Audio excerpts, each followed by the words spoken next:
يا ربي مصطفى بلغ مقاصدنا واغفر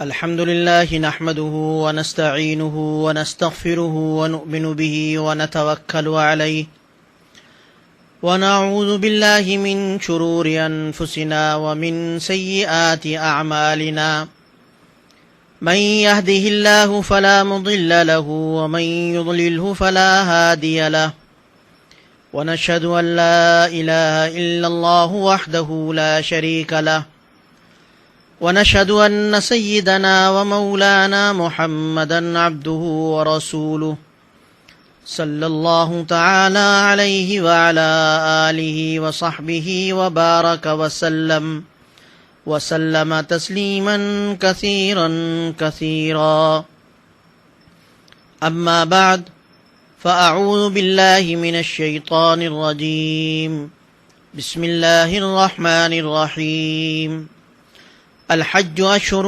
معلومات فمن فرض فيهن الحج فلا رفث ولا فسوق ولا جدال في الحج وما تفعلوا من خير يعلمه الله وتزودوا فإن خير الزاد التقوى واتقون يا أولي الألباب صدق الله العلي العظيم.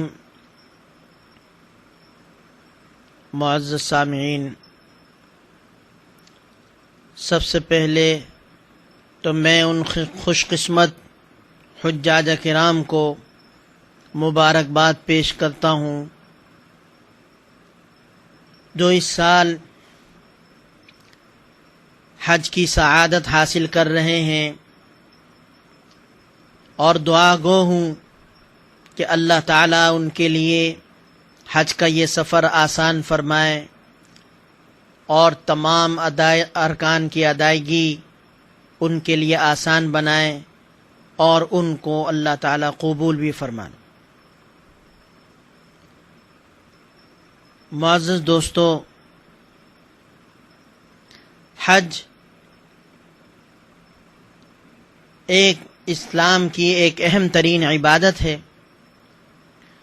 اور یہ اسلام کے بنیادی اراکین میں سے، بنیادی ارکان میں سے ایک رکن ہے۔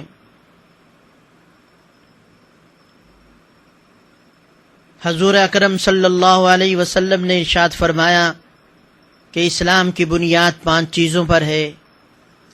اس میں 5ویں چیز حضور اکرم صلی اللہ علیہ وسلم نے حج کو بیان فرمایا ہے کہ حج اسلام کا 5واں رکن ہے۔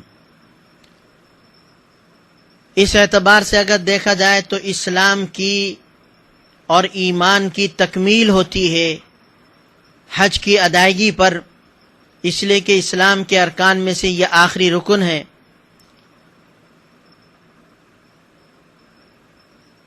آج کی نشست میں کوشش کروں گا کہ کچھ حجاج کرام کے بارے میں کچھ بنیادی باتیں عرض کی جائیں۔ حج کے مسائل آج کی نشست کا موضوع نہیں ہے۔ حجاج کرام کو اپنی خوش بختی پر، خوش قسمتی پر ناز ہونا چاہیے کہ یہ حجاج کرام اللہ کے مہمان ہوتے ہیں، جو اللہ کے گھر، اللہ کے بیت اللہ کی زیارت کے لیے جاتے ہیں۔ متعدد احادیث میں اس بات کو بیان کیا گیا ہے کہ حاجی یہ اللہ کے مہمان ہیں۔ ایک حدیث میں حجاج کو اللہ کا وفد قرار دیا گیا ہے، بلکہ 3 افراد کو اللہ کا وفد اور مہمان قرار دیا گیا، ایک حاجی، ایک عمرہ کرنے والا اور ایک جہاد کرنے والا غازی۔ اسی طرح سے ایک روایت میں ہے کہ اللہ کے راستے میں جہاد کرنے والا، حج کرنے والا، عمرہ کرنے والا یہ اللہ کا وفد ہے اور اللہ کے مہمان ہیں. اللہ نے ان کو بلایا تو انہوں نے اللہ کی اس دعوت کو قبول کیا اور اللہ کے اس بلانے پر لبیک کہا اور جہاد کے لیے میدان میں پہنچے، حج کے لیے حرمین پہنچے، عمرے کے لیے حرمین پہنچے. اور اس کے بعد ارشاد ہوتا ہے کہ یہ جو کچھ اللہ سے مانگیں گے، جو کچھ اللہ سے مانگیں گے اللہ ان کو عطا کریں گے. تو حاجی کی دعا قبول ہوتی ہے. جو وہ مانگتا ہے اپنے لیے، اپنے عزیز و اقارب کے لیے، اپنے متعلقین کے لیے، اپنے ملک و وطن کے لیے، تو اللہ تعالیٰ اسے وہ عطا فرماتے ہیں. وہب بن منبہ کی ایک طویل روایت ہے. اس روایت کا ایک ٹکڑا ہے کہ جس نے خانہ کعبہ کو دور دراز سے آ کر آباد کیا اور اس نے بیت اللہ کی زیارت کی، تو اللہ تعالیٰ یہ فرماتے ہیں کہ اس نے میری زیارت کی، وہ میری زیارت کے لیے آیا. کیونکہ مکان کی زیارت یہ تو مکین کی زیارت کی وجہ سے ہوتی ہے، بیت اللہ کی زیارت تو اللہ کے لیے ہے. تو جس نے اللہ کے گھر کی زیارت کی گویا کہ اس نے اللہ کی زیارت کی اور وہ اللہ کی زیارت کے لیے حاضر ہوا. اور اللہ تعالیٰ یہ فرماتے ہیں کہ وہ میرا مہمان ہے جو میرے پاس آیا، اور میرا یہ حق ہے کہ میں اس کا اکرام کروں، اس کی تکریم اور تعظیم کروں، اس کو عزت سے نوازوں. جیسے کہ کسی کریم کے دروازے پر کوئی آتا ہے تو وہ کریم تحفے تحائف دے کر اس کا اعزاز و اکرام کرتا ہے. لہذا یہ جو کچھ مجھ سے مانگیں گے تو میں انہیں وہ عطا کروں گا. تو حاجی یہ اللہ کا مہمان ہوتا ہے اور یہ اللہ کے گھر پہنچتا ہے. اسی لیے حجاج کرام وہاں پر دیکھیں گے کہ جگہ جگہ لکھا ہوتا ہے مرحباً بضیوف الرحمن، کہ اللہ کے مہمانوں کو خوش آمدید کہتے ہیں. تو ساری دنیا بھی یہ سمجھتی ہے کہ یہ اللہ کے مہمان ہیں، یہ رحمان کے ضیوف ہیں اور مہمان ہیں. تو حاجی کو یہی سمجھنا چاہیے کہ جب وہ اللہ کے گھر جائے تو اپنے آپ کو اللہ کا مہمان تصور کرے اور اپنے آپ کو اللہ کا مہمان سمجھے. کیونکہ جب وہ اپنے آپ کو اللہ کا مہمان سمجھے گا تو اللہ سے اس کا تعلق اور اللہ سے اس کا قرب اتنا ہی زیادہ ہوگا، اور اللہ تعالیٰ بھی اس کو اسی طرح سے انعامات سے اور اعزازات سے نوازیں گے. لیکن اس کے ساتھ ساتھ یہ بھی سوچنا چاہیے کہ جب کوئی آدمی کسی کے یہاں مہمان ہوتا ہے اور خصوصاً کسی بڑے آدمی کے یہاں، کسی عزت والے شخص کے یہاں مہمان ہوتا ہے، تو جس طرح مہمان پر حق ہوتا ہے، میزبان پر حق ہوتا ہے کہ وہ مہمان کا خیال رکھے، اس کا اعزاز و اکرام کرے، اسی طرح سے مہمان پر بھی کچھ حقوق ادا ہوتے ہیں. سب سے پہلا حق تو یہ ہے کہ وہ اپنے آپ کو کم از کم اس قابل بنائے کہ جس ذات کے یہاں اور جس عظیم ہستی کے یہاں وہ مہمان بن کر جا رہا ہے، اپنے آپ کو اس کا مہمان بننے کا اہل تو بنائے. اور پھر اس کے گھر کے جو آداب ہیں ان آداب کا وہ خیال رکھے، ان کا لحاظ رکھے، اور اسے ہر وقت اس بات کو سوچنا چاہیے اور اس بات کو ملحوظ رکھنا چاہیے کہ اس کی کسی حرکت سے، کسی بات سے مہمان کی دل آزاری نہیں ہونی چاہیے، مہمان کو ناراض نہیں کرنا چاہیے. کیونکہ جس طرح سے جو جتنا بڑا آدمی ہوتا ہے جتنا با اختیار ہوتا ہے تو وہ اپنے حیثیت کے مطابق جہاں مہمان کا اکرام کرتا ہے تو وہاں یہ بات بھی لازم ہے کہ اس کو ناراض نہ کیا جائے۔ ہم لوگ حجاج کرام اللہ تعالیٰ نے انہیں اپنے گھر بلایا، اعزاز و اکرام کے ساتھ بلایا۔ آج اگر کوئی دنیا کا بڑا آدمی، کوئی علاقے کا با اثر آدمی، شہر کا ناظم، صوبے کا گورنر، وزیر اعلیٰ یا ملک کا وزیر اعظم، صدر، کسی کو اپنے یہاں مہمان بلائے تو آدمی کی عزت کا اور خوشی کا کوئی ٹھکانہ نہیں ہوتا۔ وہ ہر ایک کو بتاتا پھرتا ہے کہ مجھے بلایا ہے اور مجھے انہوں نے اپنا مہمان بنایا ہے، میرے لیے ٹکٹ بھیجا ہے، میرے لیے دعوت نامہ بھیجا ہے۔ تو حجاج کرام کو اللہ تعالیٰ اپنے گھر بلا رہے ہیں، کتنے اعزاز کی بات ہے۔ تو اس اعزاز کو ہر حاجی کو چاہیے کہ وہ یہ اعزاز سمجھے، اس کی قدر اپنے دل میں بٹھائے اور اللہ کے گھر اسی مہمان کی حیثیت سے جائے کہ میں اللہ کا مہمان بن کر جا رہا ہوں۔ اللہ تعالیٰ کوئی عام ہستی تو نہیں، کوئی معمولی ذات تو نہیں۔ اور پھر وہاں جا کر اس کی پوری کوشش ہونی چاہیے کہ وہ اپنی کسی بھی بات سے، کسی بھی حرکت سے اور کسی بھی ادا سے اللہ کو ناراض نہ کرے۔ جب اس تصور کے ساتھ حاجی جائے گا تو اس کے اس سفر میں برکت بھی ہوگی، اس سفر میں اس کو راحت بھی ہوگی، اور اس سفر میں اس کو ایک طرح کی خوشی بھی ہوگی، اور اس سفر میں پھر وہ محتاط بھی ہوگا اور ان تمام آداب کو بجا لانے کی کوشش کرے گا جو ایک مہمان کے اوپر واجب ہوتے ہیں۔ تو ہر حاجی کو ایک تو اس بات کا خیال رکھنا چاہیے۔ دوسری بات یہ کہ حج کے بہت سے فضائل ہیں۔ قرآن کریم میں بھی حج کا تذکرہ کیا گیا کہ وَلِلَّهِ عَلَى النَّاسِ حِجُّ الْبَيْتِ مَنِ اسْتَطَاعَ إِلَيْهِ سَبِيلًا، کہ اللہ کے لیے لوگوں پر حج فرض ہے، ان لوگوں پر جو وہاں جانے کی استطاعت رکھتے ہیں۔ اور پھر یہ فرمایا وَمَنْ كَفَرَ فَإِنَّ اللَّهَ غَنِيٌّ عَنِ الْعَالَمِينَ، اگر کوئی اس کا انکار کرتا ہے، حج کا ہی انکار کر دے، یا باوجود حج فرض ہونے کے، کوئی عذر نہ ہونے کے، وہ جان بوجھ کر حج کو ٹالتا رہے اور حج نہ کرے، تو اللہ تعالیٰ فرماتے ہیں کہ اللہ تعالیٰ پھر مستغنی ہے، اللہ کو ان کی پرواہ نہیں۔ حج کے بہت سارے فضائل احادیث میں بیان کیے گئے۔ حج کے بارے میں حضور اکرم صلی اللہ علیہ وسلم نے ارشاد فرمایا کہ حج اس سے پہلے گناہوں کو ختم کر دیتا ہے۔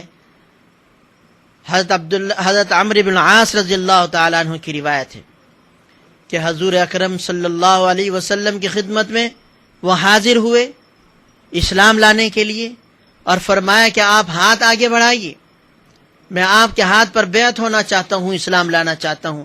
حضور اکرم صلی اللہ علیہ وسلم نے ہاتھ آگے بڑھایا تو حضرت عمر بن العاص نے اپنا ہاتھ کھینچ لیا۔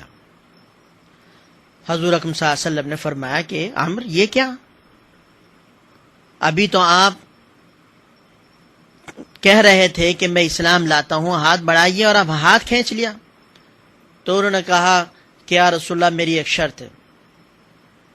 کیا شرط ہے؟ شرط یہ ہے کہ میں نے اس سے پہلے بہت گناہ کیے ہیں، میں مسلمانوں سے لڑتا رہا ہوں، ان کے خلاف جنگوں میں شریک ہوتا رہا ہوں، تو شرط یہ ہے کہ میں اس شرط پر مسلمان ہوں گا کہ اس سے پہلے میرے سارے گناہ معاف ہو جائیں۔ تو حضور اکرم صلی اللہ علیہ وسلم نے فرمایا کہ عمر تمہیں نہیں معلوم کہ اسلام ان تمام گناہوں کو معاف کر دیتا ہے جو اس سے پہلے کیے ہیں، اور ہجرت سے وہ تمام گناہ معاف ہو جاتے ہیں جو اس سے پہلے کیے گئے، اور حج ان تمام گناہوں کو ختم کر دیتا ہے جو اس سے پہلے کیے۔ اور اسی طرح سے حضور اکرم صلی اللہ علیہ وسلم نے ارشاد فرمایا کہ حج مبرور اس کا بدلہ تو سوائے جنت کے اور کچھ نہیں ہے۔ الحج المبرور لیس جزاؤہ الا الجنہ، حج مبرور کا بدلہ تو جنت کے علاوہ کچھ نہیں۔ یعنی اللہ کے نزدیک جو حج مبرور ہو اس کا بدلہ جنت کا ہونا متعین ہے۔ حج مبرور کسے کہتے ہیں؟ عام طور پر کہا جاتا ہے کہ حج مبرور حج مقبول. مبرور کا ترجمہ مقبول کیا جاتا ہے. مبرور کا معنی مقبول بھی ہے، لیکن اصل یہ ہے کہ یہ بر سے ہے. بر، اور بر کہتے ہیں دوسرے کے ساتھ حسن سلوک کو، اچھا معاملہ کرنے کو. تو حج مبرور وہ ہوگا جس میں اللہ کے ساتھ بھی اچھا معاملہ کیا جائے اور بندوں کے ساتھ بھی اچھا معاملہ کیا جائے. اللہ کے ساتھ اچھا معاملہ کرنے کا مطلب کیا ہے؟ کہ اس حج میں کوئی گناہ نہ ہو، اس حج میں کوئی گناہ نہ ہو، برائی کی کوئی بات نہ ہو، اس میں فسق و فجور نہ ہو.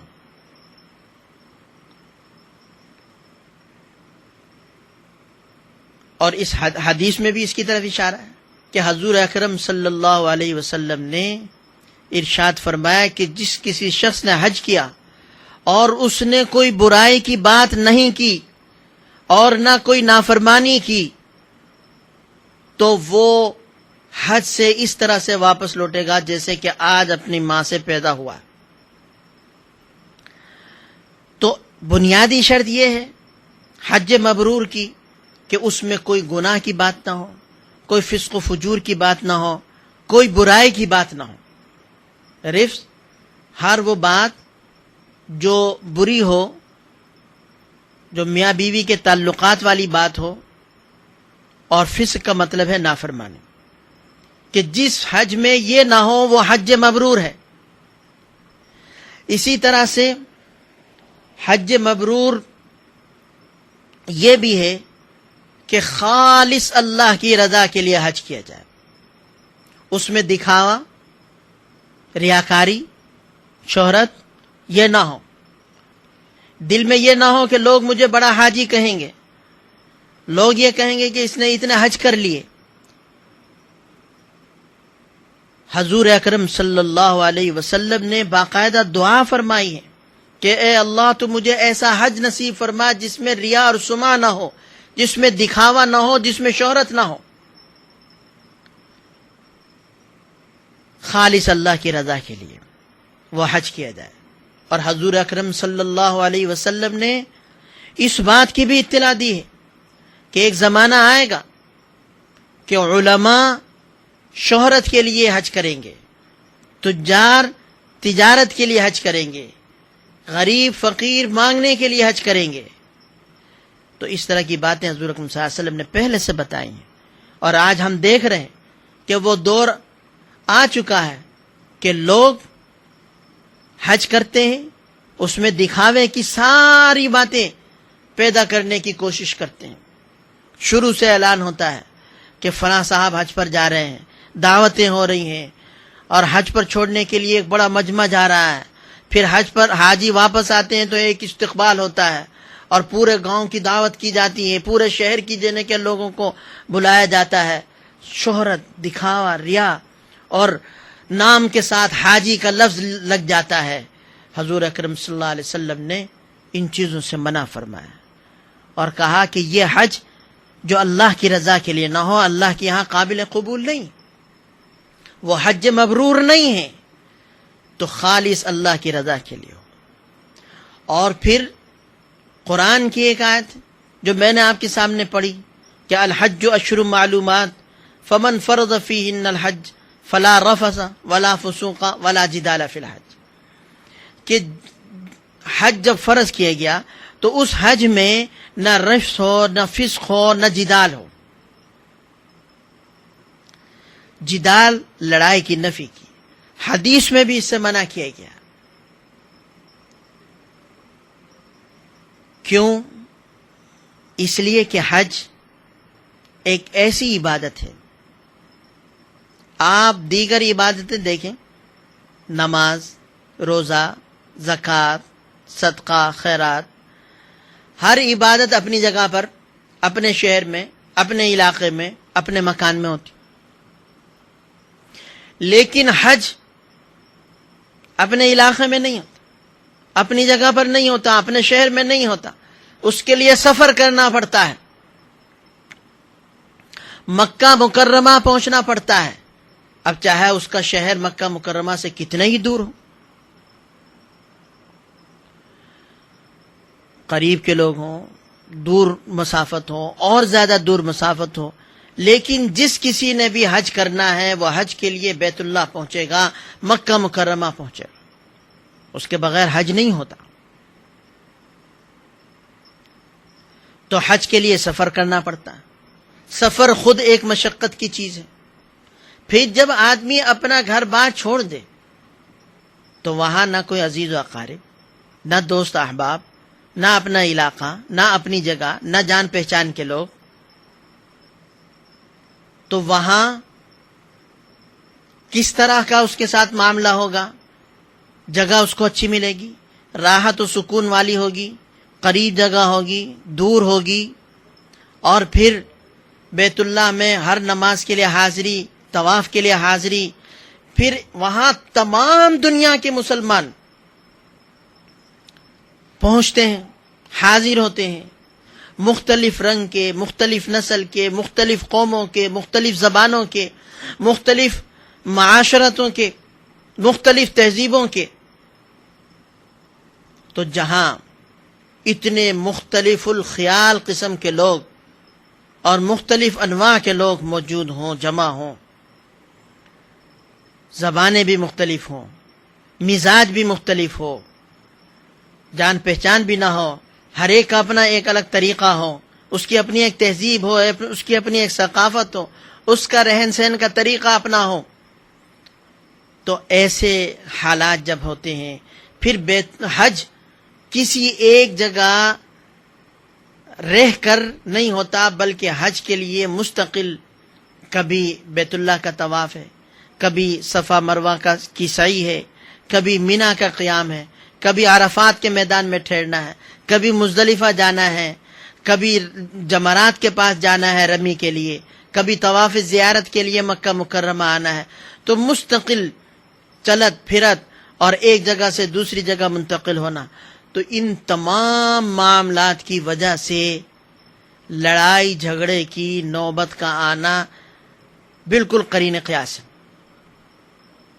اور ایسا ہوتا ہے کہ بات بات پر لڑائی ہوتی ہے، حاجی ضبط اور برداشت نہیں کر پاتا، وہ غصے ہو جاتا ہے، اور پھر غصے میں کبھی ہاتھ پائی تک نوبت آ جاتی ہے، کبھی گالم گلوچ کی نوبت آ جاتی ہے، ورنہ ایک دوسرے کو برا بھلا کہتے ہیں، لڑتے ہیں۔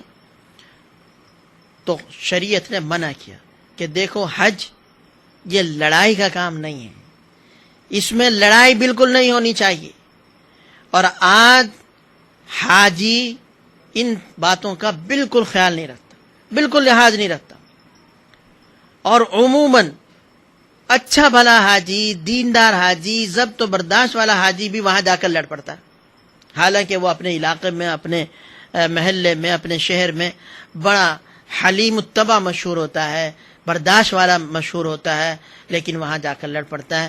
تو اس لیے بار بار اس کی طرف توجہ دلائی گئی، قرآن میں بھی حدیث میں بھی، کہ دیکھو لڑائی جھگڑا مت کرنا۔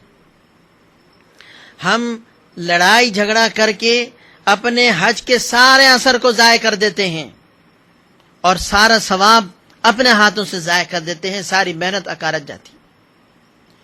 تو اس لیے ان تمام چیزوں کا، اور لڑائی بھی بات بات پر ہوتی ہے، مینا میں ٹھہرے ہوئے عرفات میں تم نے جگہ زیادہ لے لی، تم نے میری جگہ پر قبضہ کر لیا، میں یہاں پر وضو کے لیے پہلے سے لائن میں کھڑا ہوں، تم آگے آ گئے، اتنی چھوٹی چھوٹی باتوں پر لڑائی ہوتی ہے۔ تو قرآن نے پہلے سے خبردار کیا، حدیث نے پہلے سے متنبہ کیا کہ حج میں لڑائی جھگڑا نہ، کیونکہ وہاں لڑائی جھگڑے کے مواقع بہت زیادہ ہیں، لیکن وہیں تو برداشت کرنا ہے۔ ایسے موقع پر ہی تو آدمی کے صبر اور ضبط کا پتہ چلتا ہے کہ وہ کتنا برداشت کرتا ہے، تکالیف کو کتنا برداشت کرتا ہے، اور کتنا صبر کرتا ہے، اور جو نعمتیں مل جائیں اس کو تو وہ ان کا کتنا شکر ادا کرتا ہے۔ تو حج مبرور کے لیے ضروری ہے کہ جدال اور لڑائی نہ ہو۔ اسی طرح سے دوسروں کے ساتھ حسن سلوک ایک تو ہے کہ لڑائی جھگڑا نہ کرے، لڑائی جھگڑے سے بچتے ہوئے دوسرے کے ساتھ اچھا معاملہ کرے. سفر میں ہیں تو دوسرے ساتھیوں کا خیال رکھیں، کسی جگہ ٹھہرے ہوئے ہیں اپنے دوسروں ساتھیوں کے ساتھ اچھا سلوک کریں. اور کچھ نہیں کر سکتے تو اچھے انداز سے بات کر سکتے ہیں. اس کو کوئی پریشانی آ گئی، اس کی پریشانی دور کر سکتے ہیں، اس کی پریشانی دور کرنے میں ہاتھ بٹا سکتے ہیں. وہ راستہ بھول گیا، اس کو راستہ بتا سکتے ہیں. اس کو جگہ نہیں مل رہی تو تھوڑا سا اس کے لیے جگہ بنا سکتے ہیں، مجلس میں وسعت پیدا کر سکتے ہیں. بہت ساری چیزیں ہیں کہ حسن سلوک کے اندر آتی ہیں. تو یہی ہے بر کا معنی کہ حسن سلوک اپنے رفقا کے ساتھ، اپنے حاجیوں کے ساتھ. پھر وہاں جو انتظام کر رہے ہوتے ہیں، ہم اپنے ذہن سے سوچتے ہیں ان کی کیا مجبوریاں ہوتی ہیں. بعض اوقات ہمیں ایسا محسوس ہوتا ہے کہ یہ زیادتی کر رہے ہیں، یہ ظلم کر رہے ہیں انتظامیہ کے لوگ جو یہاں پر کھڑے ہیں، جو راستے میں راستہ بنا رہے ہیں کہ یہاں بیٹھنے نہیں دے رہے، یہاں کھڑے نہیں ہونے دے رہے. وہ انہوں نے پورے نظم کو سنبھالنا ہوتا ہے. ہم ان سے بھی لڑ پڑتے ہیں اور ان سے بھیڑ جاتے ہیں. تو ان کے ساتھ بھی اچھا انداز اختیار کریں. وہ اگر کوئی بات کہیں، کوئی بات سمجھائیں، کسی چیز سے منع کریں، تو اگر ہم نے کوئی بات کہنی بھی تو اچھے انداز سے کہیں. تو یہ حسن سلوک. تو یہ حج کے اندر یہ ساری چیزیں ہوں. اور پھر حج مبرور، جو حج مقبول کہا جاتا ہے جسے، تو حج مقبول تو وہی ہوگا اللہ کے یہاں جو تمام آداب کی رعایت رکھتے ہوئے صحیح طریقے سے ادا کیے جائے. اس کے ارکان جتنے بھی ہیں، چاہے فرائض ہوں واجبات ہوں، ان کو صحیح طرح سے ادا کیے جائے. جس طرح سے ان کا حق ہے ان کو آداب کے ساتھ، تمام آداب کا لحاظ رکھتے ہوئے، اور حج کی جو روح ہے اس کو سامنے رکھتے ہوئے حج کریں. تو یہ ہے حج مبرور، اور اسی کی فضیلت ہے، اور اسی کے لیے دعائیں کی گئی ہیں، اور اسی کا مدنہ جنت قرار دیا گیا ہے. اور اسی حج مبرور کے لیے کہا گیا کہ جو آدمی، جس کو یہ حج مبرور حاصل ہو جائے، حج مقبول، اس کی دعا نہ اس کے حق میں رد ہوتی ہے. جس کے حق میں وہ دعا کرے تو اس کے حق میں بھی دعا قبول ہوتی ہے. تو یہ ساری فضائل اور یہ ساری چیزیں، یہ اجر و ثواب یہ حج مبرور کا ہے. تو جتنے بھی حاجی ہیں، ہر حاجی کو یہ کوشش کرنی ہے کہ وہ اپنے حج کو حج مبرور بنائے. اور حج مبرور بنے گا کہ جب تمام شرائط، تمام ارکان کو ادا کیے جائے، ان کے آداب کا لحاظ رکھتے ہوئے، اور خالص اللہ کی رضا کے لیے کیا جائے، اور اس میں فسق و فجور اور نافرمانی سے بچا جائے. خصوصاً چونکہ وہاں مواقع اس کے بھی ہوتے ہیں، بد نظری بہت زیادہ ہوتی، تو اپنی نظروں کی حفاظت کریں. تو اس طرح سے جو حج ہوگا وہ حج مبرور ہوگا. تو میری تمام حاجیوں سے درخواست ہے کہ اپنے اس حج کو حج مبرور بنائیں، اور وہ ان شرائط اور آداب کے ساتھ ہوگا اور ان ارکان کے ساتھ. ایک بات اور جو حاجیوں کی خدمت میں عرض کرنی، وہ یہ کہ یہ حج جو ہم ادا کرتے ہیں، اس حج کا طریقہ اگرچہ حضور اکرم صلی اللہ علیہ وسلم نے اپنے اقوال سے اور اپنے افعال سے بتایا ہے. خود حج کر کے حضور اکرم صلی اللہ علیہ وسلم نے حج کیا اور حج کر کے بتایا، اور اس موقع پر یہ فرمایا خذوا عنی مناسککم، کہ مجھ سے حج کے مناسک سیکھ لو، لے لو، شاید میں آئندہ سال تمہارے درمیان موجود نہ ہوں. اور حضور اکرم صلی اللہ علیہ وسلم نے بہت ساری زبانی ہدایات بھی ارشاد فرمائی.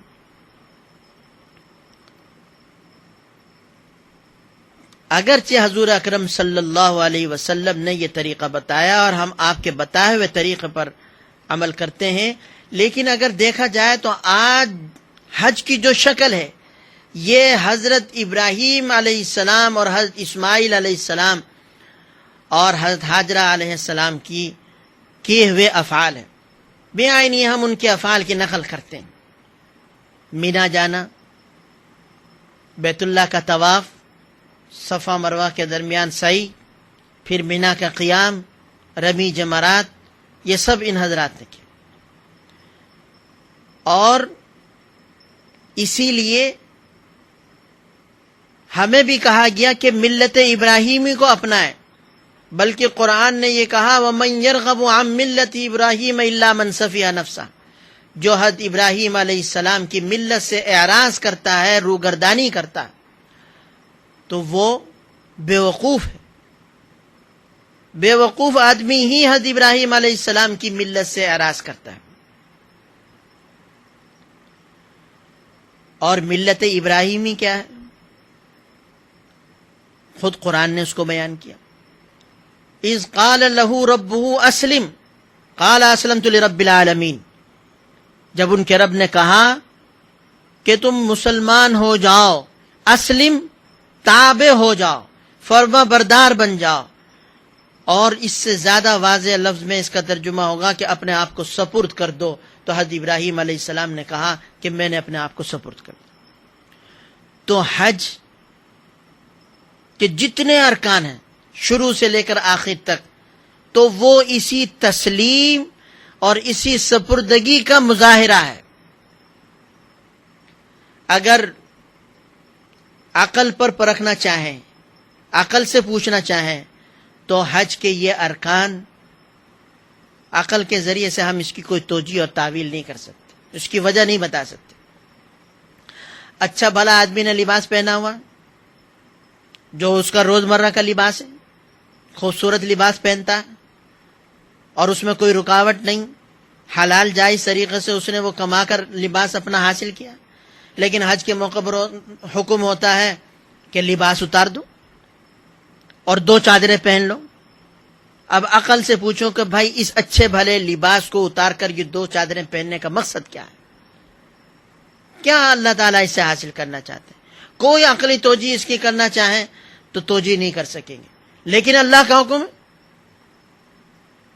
کہ اگر حج کرنا ہے، عمرہ کرنا ہے، تو احرام باندھنا ہوگا، اور احرام کا طریقہ پوری دنیا میں یہی ہے کہ یہ سلے ہوئے اور عام روزمرہ کا لباس اتار کر 2 چادریں پہن لی جائیں، ایک نیچے باندھ لی جائے، ایک اوپر اوڑھ لی جائے۔ حجاج کرام وہاں پر دیکھیں گے کہ سارے حاجی اسی لباس میں ملبوس ہوتے ہیں، انہوں نے یہی احرام باندھا ہوا ہوتا ہے، 2 چادریں۔ تو یہ کیا ہے؟ اللہ کا حکم، اللہ کے حکم کے سامنے سر جھکا دیں۔ پھر حکم ہوتا ہے کہ بیت اللہ پہنچ کر عام مساجد کا حکم یہ ہے کہ جب مسجد میں داخل ہوں تو 2 رکعت تحیۃ المسجد پڑھیں، اس کا بڑا ثواب ہے۔ لیکن وہاں پر حکم یہ ہے کہ یہاں کا تحیہ یہ ہے کہ آپ طواف کریں، اگر نماز کا وقت نہیں ہے تو آپ پہلا کام طواف کریں، اور طواف میں بھی کیا ہے؟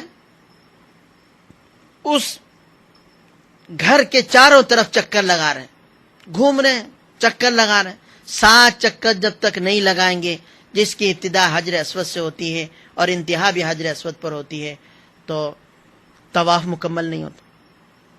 اس کے بعد صفا مروہ کے درمیان سعی ہے۔ اب چل رہے ہیں، دوڑ رہے ہیں، ایک پہاڑی سے لے کر دوسری پہاڑی تک، بے مقصد، کوئی اس کا مقصد نہیں ہے، لیکن اللہ کا حکم ہے کہ اس طرح سے کرنا ہے۔ جب تک یہ طواف نہیں کرو گے، جب تک یہ سعی نہیں کرو گے، حج نہیں ہوگا، عمرہ نہیں ہوگا۔ پھر بیت اللہ کی اتنی فضیلت، اس میں نماز پڑھنے کا اتنا ثواب کہ ایک نماز کا ثواب 1,00,000 کے برابر، لیکن حکم ہوتا ہے کہ بیت اللہ کو چھوڑو، طواف کو چھوڑو، صفا مروہ کو چھوڑو، اور ساری چیزیں یہ ملتزم اور یہ مقام ابراہیم یا حجر اسود سب کچھ چھوڑ چھاڑ کر ایک میدان میں جس کا نام مینا ہے وہاں جا کر پڑ جاؤ۔ نہ وہاں پر رہنے کی کوئی مناسب جگہ، خیمے لگے ہوئے ہیں، اور اس میں جو ہے کیا وہ پڑے ہوئے ہیں، اور 5 دن تک یہاں پر رہنے کا حکم ہے۔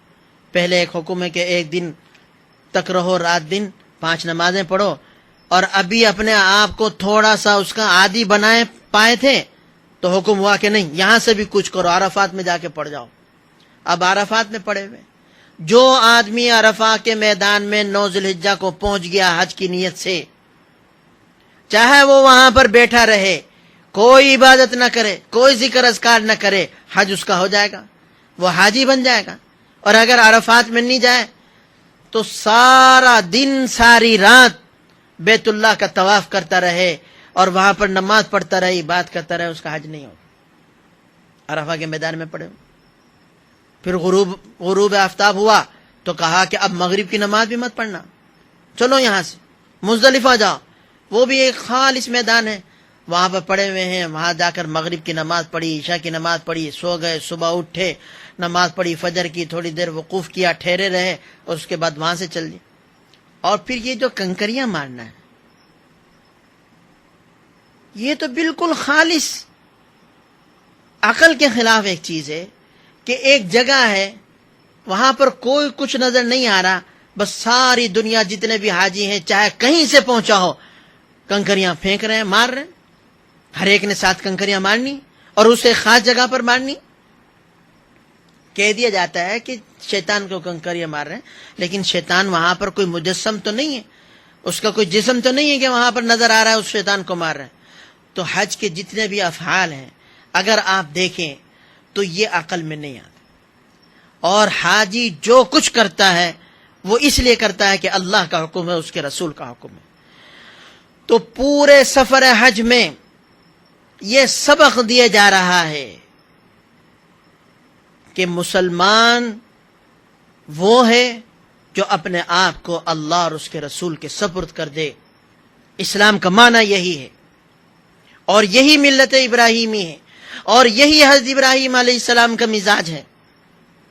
اور قرآن یہ کہتا ہے جو یہ نہیں کرے گا وہ بے وقوف ہے، اس کو قرآن نے بے وقوف کہا۔ تو میرے بھائی، یہ حاجی جو وہاں پر جاتا ہے، یہ سارے افعال کرتا ہے، اس کو یہ سبق پڑھایا جا رہا ہے، اس کا مزاج بنایا جا رہا ہے کہ بھائی مسلمان کی اپنی کوئی رائے، اپنی کوئی خواہش، اپنی کوئی عقل نہیں ہے اللہ اور اس کے رسول کے حکم کے سامنے۔ اللہ اور اس کے رسول کا حکم جب آ جائے تو سر جھکا دو، اپنے آپ کو اللہ کے سپرد کر دو، اللہ کے تابع اور فرما بردار ہو جاؤ، اس کے رسول کے تابع اور فرما بردار ہو جاؤ۔ اور یہی اسلام کا معنی ہے۔ اسلام کا لغوی معنی وہی اپنے آپ کو سپرد کرنا ہے۔ اور اگر کوئی آدمی یہ کہے کہ بھئی میری عقل میں تو یہ بات نہیں آتی، میرا ذہن اس بات کو نہیں مانتا، اور میرا دل تو اس کو قبول نہیں کرتا، تو سمجھو کہ اسلام کی روح سے وہ خالی ہے، اسلام اس کے دل میں اترا ہی نہیں ہے۔ اگر وہ اپنے آپ کو مسلمان کہتا ہے تو بس صرف زبان پر ہے یہ لفظ۔ اس حقیقت کو دل میں اتارو۔ حج میں یہ سبق دیا جا رہا ہے شروع سے لے کر آخر تک کہ اپنے آپ کو اللہ کے سپرد کر دو، اپنی عقل اور اپنی رائے کو اللہ اور اس کے رسول کی رائے کے تابع کر دو۔ ہماری سمجھ میں آئے یا نہ آئے، ہماری عقل اس کو تسلیم کرے یا نہ کرے، لیکن جب اللہ اور اس کے رسول کا حکم آ جائے گا تو ہم نے اس کو ماننا ہے۔ یہ ہے حج کی روح۔ اور جو آدمی اپنے اندر یہ چیز نہیں پیدا کرتا تو وہ خالی ہاتھ واپس آئے گا، اس نے حج سے کوئی سبق نہیں سیکھا، حج کی روح اس کے اندر پیدا ہی نہیں ہوئی۔ تو اس لیے اپنے اندر یہ مزاج پیدا کرو۔ اور خصوصاً آج کے دور میں یہ بات بہت زیادہ ہو چکی، نئے نئے دانشور پیدا ہو رہے ہیں، اور وہ ہر بات میں یہ کہتے ہیں کہ اس حکم کی علت کیا ہے، اس کا فلسفہ کیا ہے، یہ تو ہماری عقل میں نہیں آتا، یہ ہماری رائے یہ کے خلاف ہے، یہ تو ہمارے مزاج کے خلاف ہے، ہمارا مزاج اس کو قبول نہیں کر رہا۔ بھائی اللہ اور اس کے رسول کے حکم کے سامنے ہماری رائے کیا حیثیت رکھتی، ہمارا مزاج کیا ہے؟ اللہ اور اس کے رسول کا حکم آ جائے تو اس کو بس مقدم رکھنا ہے، اپنی رائے کو چھوڑ دینا ہے، اپنے آپ کو متہم سمجھو کہ میری رائے غلط ہے، میری عقل غلط ہے، میری سوچ غلط ہے۔ اور اگر ایک آدمی اللہ اور اس کے رسول کی بات مانتا ہے اس کے بعد کہ وہ بات اس کی عقل میں آ گئی، تو در حقیقت یہ تو اپنی عقل کو ماننا ہے، اللہ اور اس کے رسول کو تو ماننا نہیں۔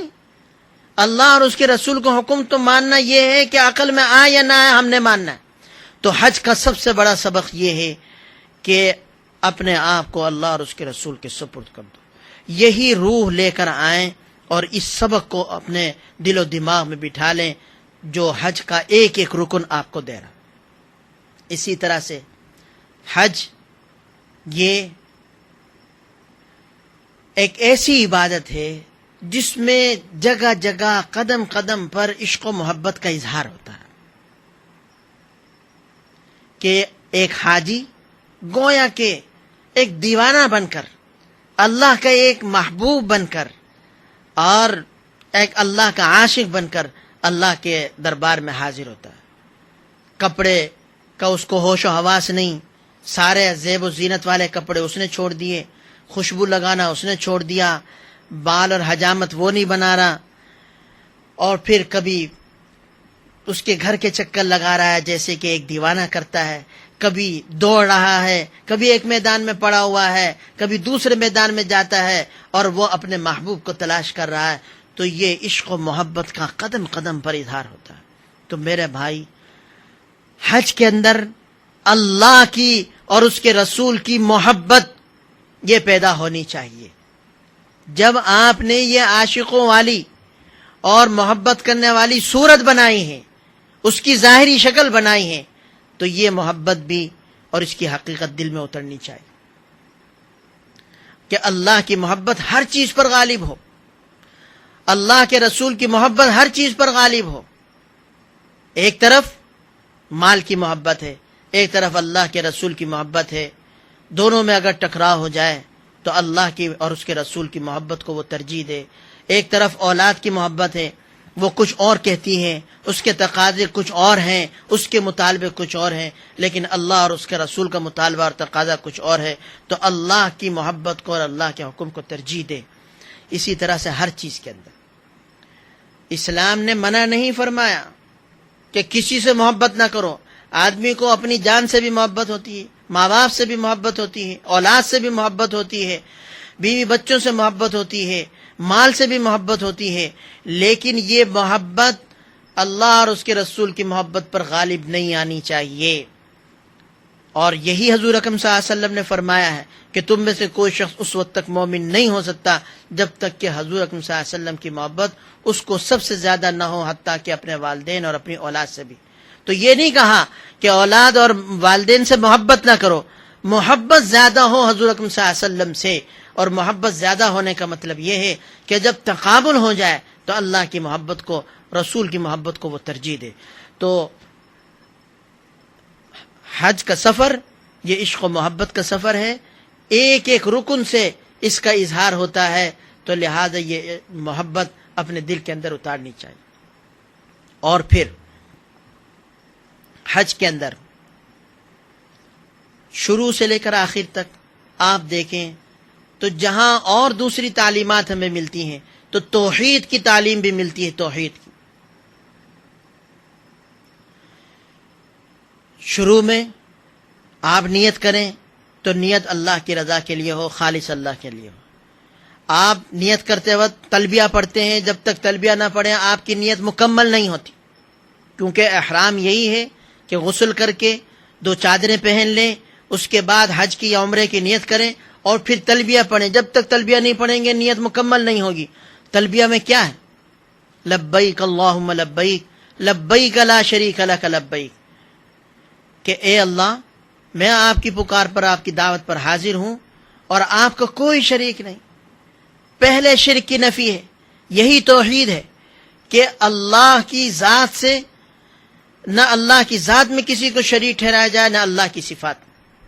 اور پھر اس کے بعد طواف ہمارا شروع ہوتا ہے تو اس میں بھی یہی کہا جاتا ہے بسم اللہ اللہ اکبر اور وللہ الحمد، اللہ کی تعریف، اللہ کی بڑائی۔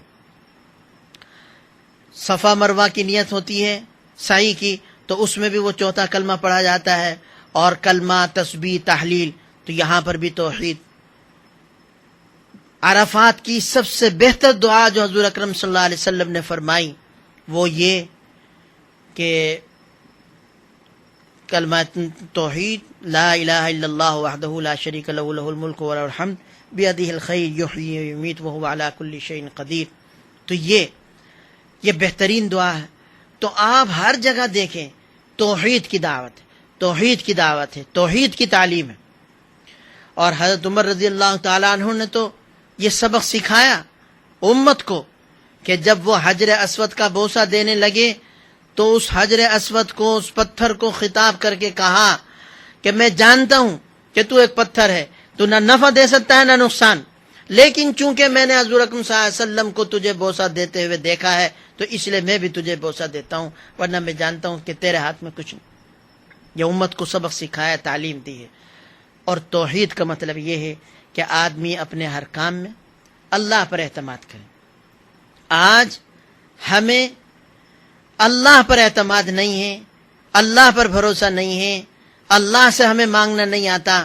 ہم دوسروں کی طرف دیکھتے ہیں، بڑی بڑی طاقتوں کی طرف دیکھتے ہیں کہ یہ ہمیں اصلاحات دیں گے، یہ ہمارے مسائل حل کریں گے، یہ ہماری امداد ہمیں مدد دیں گے، یہ ہماری امداد کریں گے، لیکن وہ تو سارے اپنے ہی چکر میں ہوتے۔ کوئی کسی کے لیے کچھ نہیں کرتا جب تک کہ اس کے اپنے مفادات نہ ہوں۔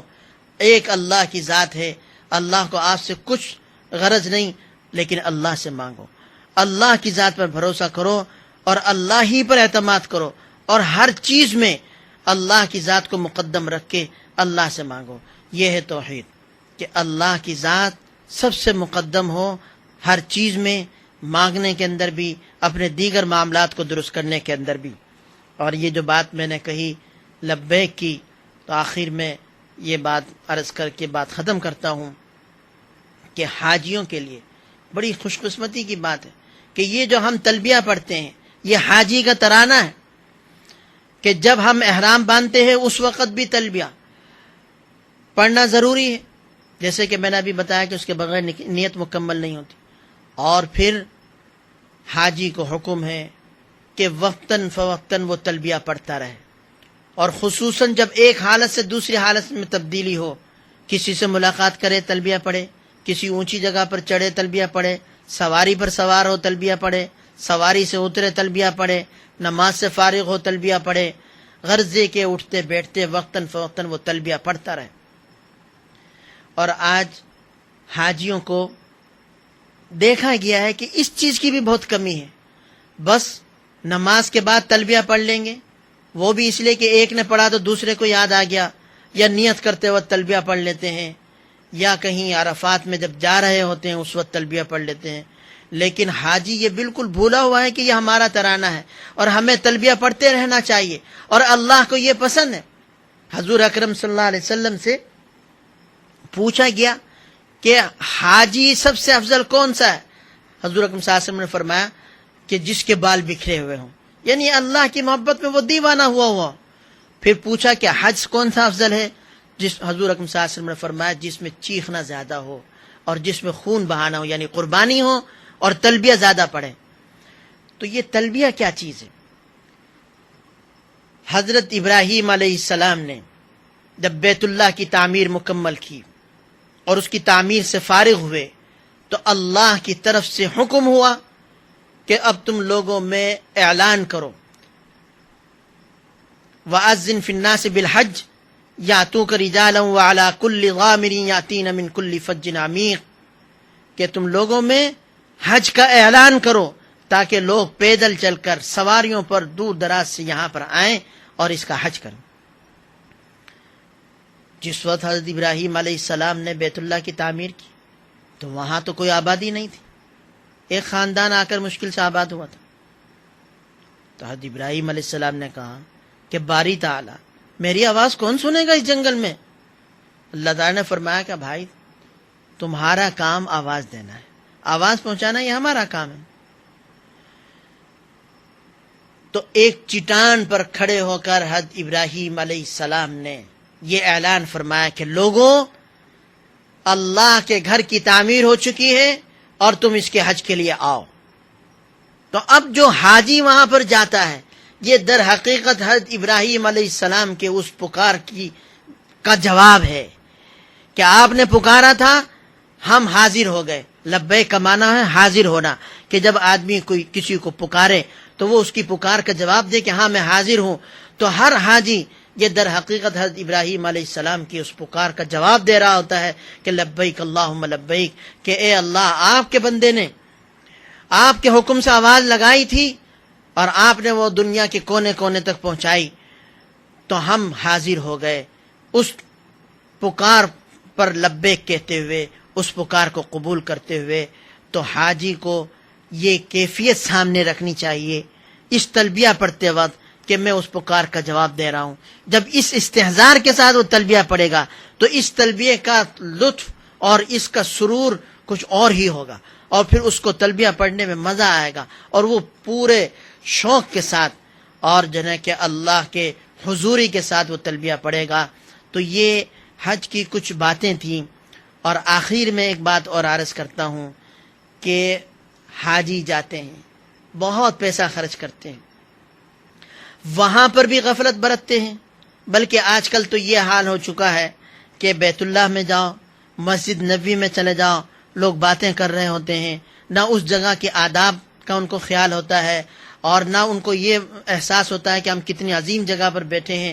پھر وہاں پر کوئی دین کی بات کریں، کوئی اللہ کا تذکرہ کریں، کوئی ذکر اذکار کریں، وہاں پر عام طور پر، اور یہ پوری دنیا کا مزاج بن چکا کہ دنیا اور مادیت ہمارے اندر اتنی گھس گئی ہے کہ وہاں پر بیٹھ کر یہی باتیں ہو رہی ہوتی ہیں کہ آپ کس کے ساتھ آئے، آپ کا حج کا خرچہ کتنا تھا، آپ کا پیکیج کیا ہے، کھانا ملتا ہے، رہائش قریب ہے، دور ہے، اور کیا کیا سہولتیں ہیں، اور کون سی گروپ میں ہے، وہ گروپ تو بہت اچھا ہے، اس کی شہرت اچھی نہیں ہے، یہی باتیں ہو رہی ہوتی ہیں۔ اور یہ صرف ہمارے پاکستانی لوگ نہیں، بلکہ دنیا سے آئے ہوئے لوگ سب کا یہ ایک طرح سے مزاج، جبکہ وہاں کے آداب کو ملحوظ رکھنا چاہیے۔ اور ان تمام چیزوں سے دنیا کو تو چھوڑ کر، جب ہم نے اپنا لباس چھوڑ دیا، اپنے بیوی بچوں کو چھوڑ دیا، اپنا شہر چھوڑ دیا، اپنا وطن چھوڑ دیا، پھر یہی انہی باتوں میں لگے ہوئے، تو مطلب تو یہ ہے کہ دنیا پھر ہمارے دل میں گھسی ہوئی ہے۔ وہاں اسی جگہ کا بس خیال ہونا چاہیے، اور اسی کی عظمت دل میں ہونی چاہیے، اور آدمی کو ڈرتے بھی رہنا چاہیے، اور دعا بھی کرتے رہنا چاہیے کہ اللہ تعالیٰ جب تک رکھے یہاں کی عظمت کے ساتھ۔ اور دوسرا، جب واپس آئیں تو واپس آ کر اپنے اعمال، ان کا اجر و ثواب اور اس حج کی ساری محنت کو ضائع نہ کریں کہ یہاں آ کر دکھاوے میں اور دوسری چیزوں میں پڑ گئے، یا وہاں کی برائیاں شروع کر دیں تو وہاں یہ ہو رہا تھا، فلاں شخص نے یہ کیا، سعودی حکومت یوں ہے۔ ان تمام چیزوں سے یہ غیبت کے زمرے میں آتے ہیں، حج کا اجر و ثواب ضائع ہو جاتا ہے۔ تو آج کی نشست میں یہی کچھ باتیں عرض کرنی تھی۔ اللہ تعالی ہم سب کو عمل کرنے کی توفیق عطا فرمائے، ہمارا حج قبول فرمائے، اور اس کو آسان بھی فرمائے۔ وآخر دعوانا الحمدللہ رب العالمین۔